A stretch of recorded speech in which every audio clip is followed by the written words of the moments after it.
أعوذ بالله من الشيطان الرجيم. وأيوب إذ نادى ربه أني مسني الضر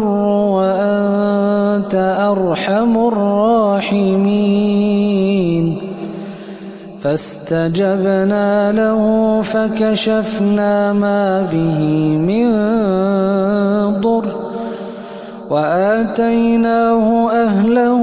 ومثلهم معهم رحمة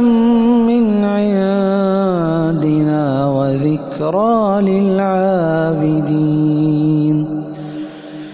وإسماعيل وإدريس وذا الكفل كل من الصابرين وأدخلناهم في رحمتنا إنهم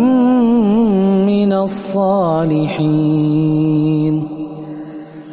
وذا النون إذ ذهب مغاضبا فظن أن لن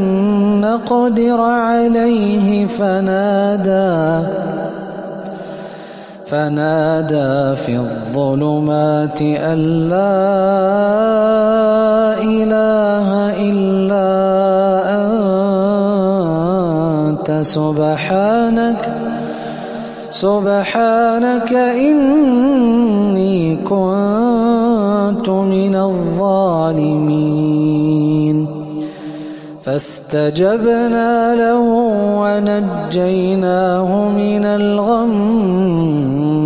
وكذلك ننجي المؤمنين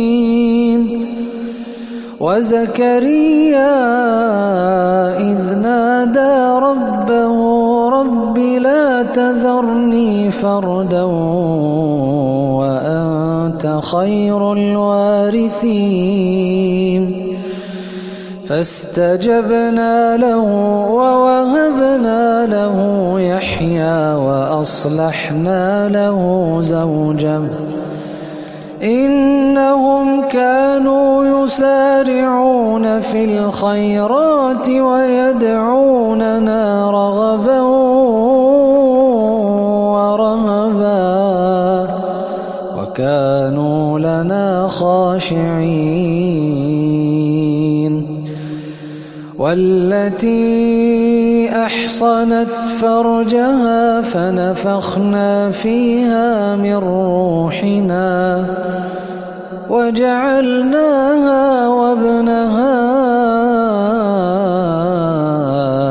آية للعالمين.